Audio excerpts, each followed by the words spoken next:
Nëse opozita kërkon zgjedhje të parakohshme parlamentare, ne sigurisht që do t'i përgjigjemi pozitivisht dhe natyrisht që do t'i fitojmë. Kështu ka deklaruar kryeministri Hristian Mickoski, duke ju përgjigjur pyetjeve të gazetarëve lidhur me zgjedhjet e parakohshme. Mickoski sfidoi hapur opozitën, duke sinjalizuar se pushteti nuk i friksohet një përballje të re elektorale dhe se nëse do të shpalleshin zgjedhjet e parakohshme, koalicioni i qeverisë pret një tjetër fitore.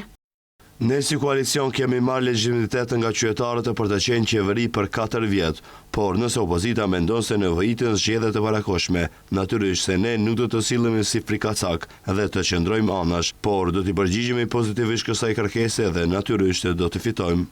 Deklarata e Mickoskit nxiti reagime të menjëhershme nga opozita. Kreu i LSDM-s Venko Filipqe tha se LSDM është gati për zgjedhje kurdo që ato shpallen, me ekip, program dhe plan të ri për vendin, dhe se siç thot ai, nuk do t'jenë alibi për Mickoskin për zgjedhje. Jo, nuk do të jemi alibi, do të ketë zgjedhje kur do të mbarojnë parat për tendera të korruptuar. Kjo është ajo që u intereson atyre, asgjë tjetër. Ne jemi sigurisht gati, po përgatitemi çdo ditë. Nëse më pyetni nëse jemi gati me një ekip, jemi gati me një program të mirë. Nga BDI ka kërkuar që deklarata e kryeministrit të shndërrohet menjëherë në veprim.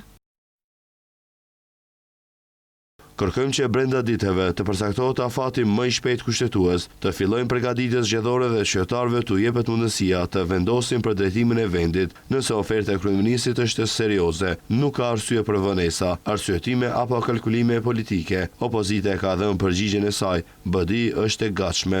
Edhe nga ASH në reagimin e tyre thanë se janë të gatshëm që sot të ulen dhe të caktojnë datën e zgjedhjeve. Ata theksojnë se nuk ka nevojë për taktizime, prolongime apo kalkulime politike. Ndërkaq nga Vlen kanë theksuar se për ta prioritet janë projektet infrastrukturore. Për Vlenin është e rëndësishme që të sigurojnë vazhdimin e ndërtimit të korridorit 8, ndërtimin e rrugës Shkup-Llaç që fillon për disa ditë dhe ndërtimin e rrugës Tetov-Prizren që po punohet intensivisht. Këto projekte për ne janë shumë më të rëndësishme se zgjedhjet dhe pushteti. Në këtë përplasje të re mes pushtetit dhe opozites, mbetet e hapur mundësia e zgjedhjeve të parakohshme parlamentare. Pushteti thotë se është i gatshëm të përballet sërish me vullnetin e qytetarëve, ndërsa opozita kërkon që kjo gatishmëri të dëshmohet me veprim konkret.